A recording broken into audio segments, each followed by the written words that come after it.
Hello, my name is Makora, and I'm a junior at the Met High School, and I am here on behalf of Providence Student Union on opposing the House Bill 8310.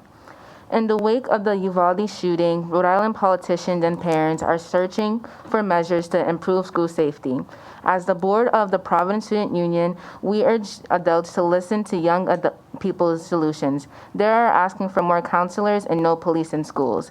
They are asking for more restorative justice practices and no surveillance. They are asking us to address the root causes of school shootings and not repeat the mistakes that put them further in harm's way.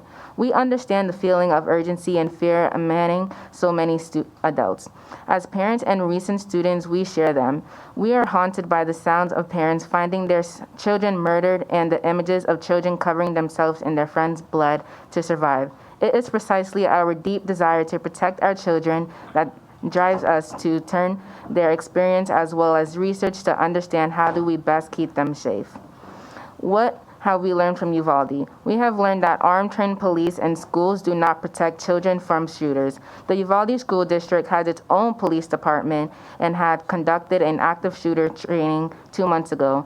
And yet the school district police chief on the scene and the city police who responded waited outside for over an hour while the shooter murdered 19 fourth graders and 2 teachers.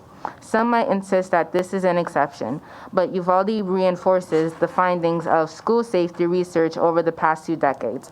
Well-resourced communities and violence prevention strategies keep children safe in schools, not police. For example, a 2021 study from Brown University found that school police officers, also known as SROs, do not prevent school shootings. Other studies have found that SROs, in fact, cause students considerable harm. SROs increase the uses of suspension, expulsion, and arrest. In addition, they suspend, expel, and arrest black children over twice the rate of white children. Rather than create a safe environment for students, they interrupt learning and funnel children, black children in particular, into a school-to-prison pipeline. This fits what we have seen in Rhode Island, that SROs bully, assault, and traumatize young people at alarming rates, disproportionately harming students of color. A survey by the Providence Alliance for Student Safety found that 72% of Providence Public School Department students feel unsafe with armed officers in schools. Black students make up 15% of PPSD, but make up 30% of PPSD arrests. Just this winter, an SRO body slammed and choked a 16-year-old, then held him for hours without family contact or medical attention. We must listen to our youth leaders who are on the front lines of this violence in schools. They're asking us for common sense measures to prevent gun violence, yes, but they are also asking us to oppose House Bill 8310, which will require 2 police officers in every public school in Rhode Island, and House Bill 8318, which would fund armed police in schools and give the NRO 2 spots in a school emergency response committee. They're asking us to sign their petition for Counselors Not Cops. It is past time we take their lead and move to give our young people true safety and police-free schools. Thank you. All right. Thank you very much for your testimony. Thank you all for the panel. We can call up the next panel. Representative Nadone, question. I just have one quick question for the young lady all the way to the right, my left. You have a lot of statistics there. I was just wondering how many times have school resource officers have drawn their weapon?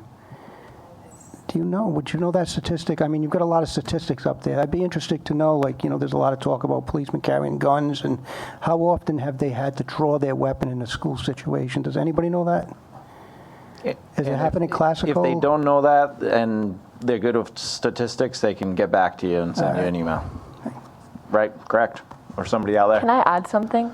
Just in response to that question? No, I would say you can, if you have an answer to the question, you can answer it. If it's in a relation response to the question. I don't have statistics, but sure. Thank Just you. the little quick. Yeah. Yeah. I'm just looking for statistical answer. Right. Well, part of it is that they carry the guns. We're seeing the guns. They can use the guns. And as they said over here, it's not always just about the gun. They can inflict quite a bit of harm without their gun. So you don't know how many times they've drawn their weapon? No, I said that. All right. Thank you very much.